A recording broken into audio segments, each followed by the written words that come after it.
Buenos días. Hoy nos corresponde el capítulo 23 del Evangelio de Lucas. Vamos a empezar con los versículos del 1 al 7. Entonces todo el concilio llevó a Jesús ante Pilato, el gobernador romano. Comenzaron a presentar su caso. Este hombre ha estado llevando al pueblo por mal camino al decirles que no paguen los impuestos al gobierno romano y al afirmar que él es el Mesías, un rey. Entonces Pilato le preguntó: ¿Eres tú el rey de los judíos? Jesús contestó: Tú lo has dicho. Pilato se dirigió a los principales sacerdotes y a la multitud y les dijo: No encuentro ningún delito en este hombre. Pero insistían: Con sus enseñanzas causa disturbios por donde va, en toda Judea, desde Galilea hasta Jerusalén. ¿Es Galileo?, preguntó Pilato. Cuando le dijeron que sí, Pilato lo mandó a Herodes Antipas, porque Galilea estaba bajo la jurisdicción de Herodes, y dio la casualidad de que se encontraba en Jerusalén en ese momento. Vamos a ver el primer juicio de Jesús ante Pilato. Los judíos no tenían autoridad para administrar la pena de muerte, por lo que fueron a Pilato, que era el gobernador romano sobre la región de Judea. Los líderes judíos tenían motivos para esperar un resultado favorable cuando fueron a Pilato. La historia secular nos muestra que él era un hombre despiadado, cruel e insensible a los sentimientos morales de los demás. Asimismo, sabían que Pilato sería indiferente ante lo que ellos ya habían condenado a Jesús, que era blasfemia. Así que ellos mintieron descaradamente e hicieron otros cargos. En esencia, estos son los cargos que inventaron los judíos: que Jesús era un revolucionario, pervertía la nación; que Jesús incitaba a la gente a no pagar impuestos, porque prohibía dar el tributo al César; que Jesús afirmó en ser un rey en oposición al César, diciendo que él mismo era el Cristo, un rey. Aunque Pilato era un hombre cruel y despiadado, él no era estúpido.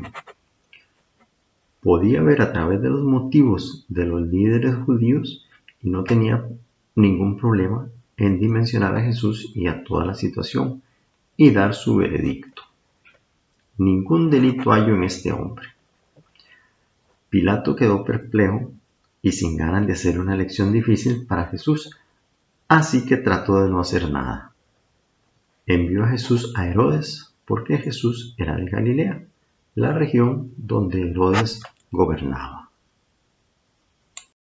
Continuemos con el juicio ante Herodes. Para esto vamos a continuar la lectura del 8 en adelante. Herodes se alegró mucho por la oportunidad de ver a Jesús, porque había oído hablar de él y hacía tiempo que quería verlo realizar un milagro. Herodes le hizo una pregunta tras otra, pero Jesús se negó a contestar.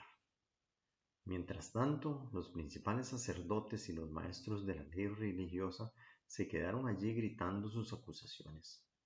Entonces Herodes y sus soldados comenzaron a burlarse de Jesús y a ridiculizarlo. Finalmente, le pusieron un manto real y lo enviaron de regreso a Pilato. Herodes y Pilato, quienes habían sido enemigos anteriormente, ese día se hicieron amigos. Herodes seguramente había oído hablar mucho acerca de Jesús, pero su único interés era el deseo de divertirse y entretenerse, ya que nunca tomó en serio a Jesús. El mismo día que asesinó a Juan el Bautista, que ahora considera a Jesús como un hacedor de milagros, para su propio entretenimiento. Aun cuando otros lo acusaron vehementemente, Jesús no tenía nada que decir a Herodes. Cuando Jesús se negó a entretener, Herodes se entretuvo maltratando a Jesús. La burla dejó claro que Herodes no tomó el cargo en serio. El texto dice que Herodes y Pilato se hicieron amigos ese día. No encontraron un terreno común excepto su oposición hacia Jesús. Hasta ahora hemos visto 3 actitudes diferentes hacia Jesús, pero todos están de acuerdo en rechazarlo. Las autoridades religiosas odiaban a Jesús. Pilato sabía algo de quién era Jesús, pero no estaba dispuesto a hacer una posición impopular para él.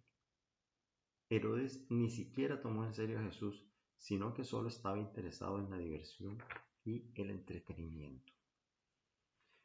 Veamos a ver el segundo juicio ante Pilato.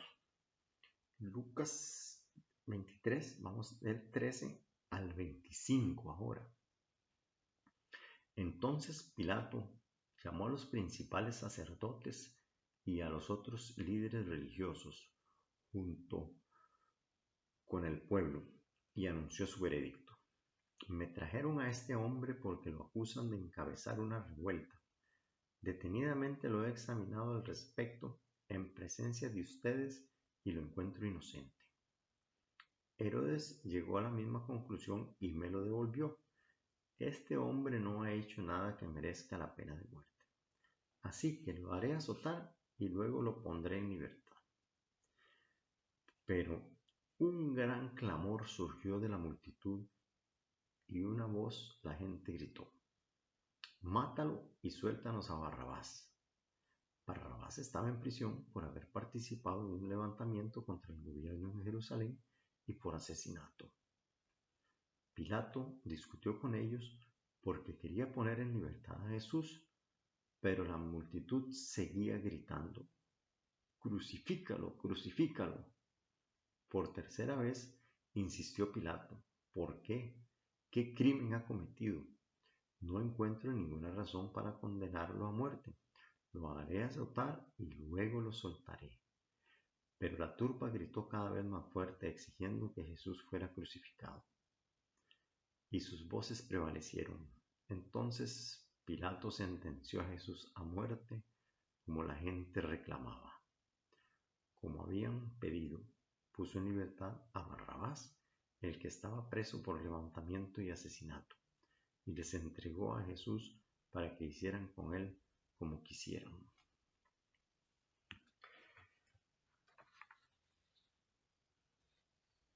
Le soltaré pues después de castigarle. Esto puede sonar, como Pilato sugiere, un castigo ligero, pero el castigo que tiene en mente no es la luz en absoluto. La costumbre romana de flagelación era una paliza brutal. La víctima de una flagelación romana era atada en un poste y golpeada con un látigo que tenía trozos de vidrio, roca afilada y metal atado al extremo de las cuerdas de cuero. El látigo se golpeaba en la parte superior y la arrastraba por la espalda, hasta que toda la espalda de la víctima era una sangrienta herida abierta. Mucha gente murió solo por los azotes. Pero si Jesús es un hombre inocente, ¿por qué aún esto? Podríamos imaginar un juez diciendo: «Tú eres inocente, por lo que solo tendrá que pagar una multa de $10,000». Pilato creía que tenía una forma para Jesús para escapar de la muerte. Él planeó ponerle en libertad de acuerdo a la costumbre de soltar a un preso en cada temporada de la Pascua. La multitud, a quien Pilato estaba convencido que iban a soltar a Jesús, no lo hicieron. En cambio, lo condenaron. Debido a esto, Pilato le fue imposible ir en contra tanto de los líderes judíos y de la multitud. ¿Cómo pudo la multitud girar tan rápido en contra de Jesús? Hay muchas explicaciones posibles. En primer lugar, muchos de ellos fueron probablemente decepcionados de que este Mesías que entró en Jerusalén no hizo lo que ellos querían que un Mesías hiciera.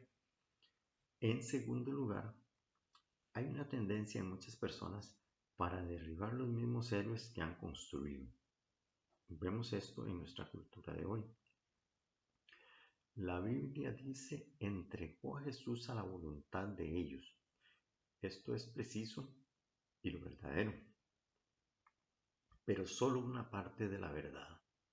Jesús también fue entregado a la voluntad de su Padre y el propósito eterno de Dios, predestinado antes que el mundo fuera creado. Sin duda lo puede lograr. Jesús muere y es enterrado. Antes de su muerte, Jesús sufrió un gran estrés emocional en el huerto de Getsemaní, tal como se indica en Lucas 22:44. Incluso sudó como gotas de sangre, aunque se trata de un fenómeno muy raro, el sudar sangre, que es hematidrosis o hemohidrosis. Puede ocurrir en estados altamente emocionales o en personas con trastornos de la coagulación. Se menciona también que Jesús sufrió flagelación. El objetivo de la flagelación era debilitar a la víctima a un estado justo antes del colapso y la muerte. La flagelación severa, con su intenso dolor y considerable pérdida de sangre, probablemente dejó a Jesús en un estado pre-shock. Además, la hematidrosis había vuelto su piel especialmente sensible. El abuso físico y mental infligido por los judíos y los romanos, y ya que así como la falta de alimentos, agua y sueño, también contribuyeron a su estado general debilitado. Por lo tanto, incluso antes de la crucifixión, la condición física de Jesús era por lo menos grave y posiblemente crítica. Jesús es crucificado. Lucas 23, del 32 al 33.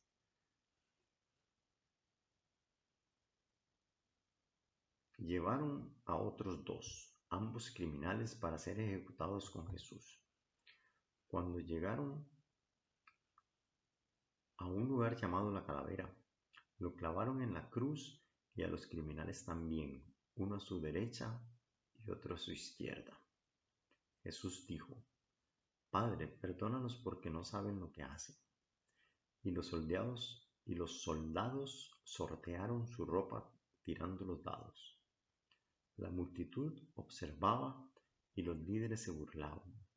Salvó a otros, decían, que se salve a sí mismo si de verdad es el Mesías de Dios, el elegido. Los soldados también se burlaban de él al ofrecerle vino agrio para beber, y exclamaron: Si eres el rey de los judíos, sálvate a ti mismo.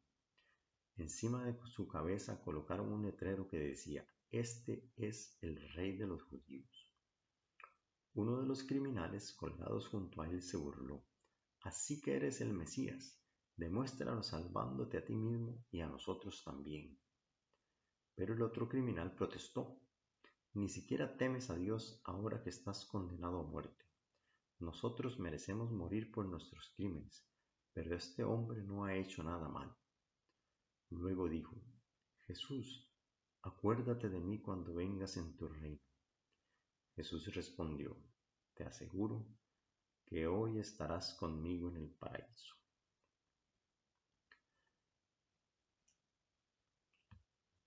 Hubo un lugar específico fuera de las murallas de la ciudad de Jerusalén, pero todavía muy cerca, donde fueron crucificadas personas. En este lugar, llamado Calvario, Jesús murió por nuestros pecados y nuestra salvación fue cumplida. Calvario significa lugar de la calavera, y que era el lugar donde crucificaban a los criminales. A pesar de que los romanos no inventaron la crucifixión, la perfeccionaron como forma de tortura y pena capital, que fue diseñada para producir una muerte lenta con máximo dolor y sufrimiento. Más allá del dolor atroz, el efecto principal de la crucifixión fue para inhibir la respiración normal. El peso del cuerpo, tirando hacia abajo de los brazos y los hombros, tendía a fijar los músculos respiratorios en un estado de inhalación y exhalación obstaculizada. La falta de una respiración adecuada resultó en calambres musculares severos, lo que afectó aún más la respiración.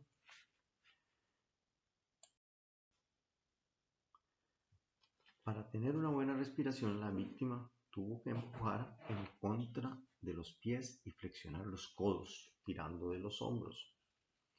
Poner el peso del cuerpo sobre los pies produciendo un dolor abrasador y la flexión de los codos retorcidos en las manos colgando de las uñas, el levantamiento del cuerpo por un aliento también dolorosamente raspó la espalda contra el poste de madera en bruto. Cada esfuerzo para conseguir una respiración adecuada era agonizante, agotador y dio lugar a una muerte más pronta. La cosa más importante sobre el sufrimiento de Jesús fue que él no era en ningún sentido la víctima de las circunstancias. Él tenía el control. Jesús dijo de su vida en Juan 10:18, nadie me la quita, sino que yo la pongo. Es terrible que se vea obligado a soportar tal tortura, pero para elegir libremente por amor es notable. Padre, perdónalos. El amor de Jesús nunca falla. Incluso hace una promesa de perdón a Dios por sus ejecutadores. En esto Jesús cumplió su propio mandato de amad a vuestros enemigos, bendecid a los que os maldicen, haced bien a los que os aborrecen y orad por los que os ultrajan y os persiguen. Mateo 5:44. Porque ellos no saben lo que hacen. En esto Jesús reconoció la ceguera de sus enemigos en su oración. Cuando oramos de esta manera por nuestros enemigos, le hacemos la promesa del perdón a Dios. Y así mantenemos nuestros corazones libres del cáncer de resentimiento y nos mantenemos dispuestos a perdonar. Algo importante de estudiar es la parte en que uno de los malhechores se unió para burlarse de Jesús, pero el otro, criminal, vio las cosas diferentes. Este respetaba a Dios. Cuando dijo, ni aún temes tú a Dios, sabía su propio pecado. En la misma condenación, lo nuestro es justo porque recibimos lo que merecimos por nuestros hechos, le dijo el criminal. Y él llama a Jesús como Señor. Le dijo a Jesús, Señor. Él creía que Jesús era quien Jesús dijo que él era. Cuando le dijo, acuérdate de mí cuando vengas en tu reino. Él creyó en la promesa de la vida eterna de Jesús. Ya para terminar vamos a ver del 44 al 46, la muerte de Jesús. Ya era alrededor del mediodía y la tierra se llenó de oscuridad hasta las 3 de la tarde. La luz del sol desapareció y de repente la cortina del santuario del templo se rasgó por la mitad. Después Jesús gritó, Padre, encomiendo mi espíritu en tus manos. Y con esas palabras dio su último suspiro. Cuando el oficial romano encargado de la ejecución vio lo que había sucedido, adoró a Dios y dijo, este hombre era inocente de verdad. Y cuando todas las multitudes que habían venido a observar la ejecución vieron lo que había sucedido, regresaron a casa con gran dolor. La notable oscuridad sobre toda la tierra mostró la agonía de la creación misma en el sufrimiento del Creador. El velo del templo se rasgó por la mitad La ruptura del velo del templo significaba que ahora el hombre tiene libre acceso al trono de la gracia por la cruz. En algún momento antes de morir, antes de que el velo se rasgara por la mitad, antes de que él clamara que fue consumado, una transacción espiritual impresionante tuvo lugar. El Padre estableció a Jesús toda la culpa y la ira que nuestro pecado merecía. Padre, en tus manos encomiendo mi espíritu. Esto muestra que Jesús dio su vida cuando Él quería y como lo quería. Nadie le quitó la vida. Jesús no es una víctima que deberíamos tener lástima. Es un conquistador que debemos admirar. El centurión, quien glorificó a Dios y vio a Jesús tal como es una imagen de todos los que vienen a Jesús por medio de la cruz. Sin duda, este centurión había visto a muchas personas crucificadas antes. Sin embargo, había algo tan notable acerca de Jesús que dijo algo acerca de él que no podía decir de nadie más. Verdaderamente este hombre era justo. Jesús es sepultado en la tumba de José de Arimatea. José de Arimatea fue a Pilato y pidió el cuerpo de Jesús.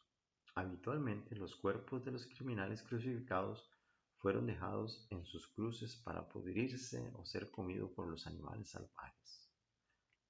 Así que se lo entregaron porque los judíos no deseaban tal horror que se muestra durante la temporada de Pascua, y los romanos eran conocidos por conceder los cadáveres a los amigos o familiares para el entierro apropiado.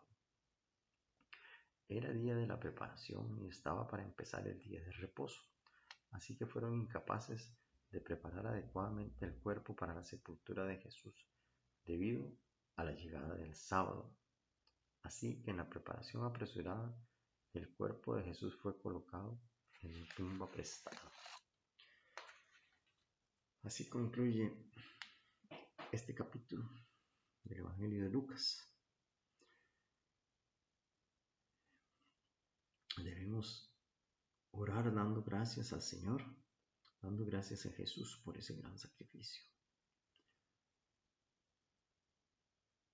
Me quedo sin palabras de el capítulo más rudo en los evangelios, pero a la vez el más impresionante y el de la culminación de toda su obra. Que tengan un lindo día y que Dios les bendiga.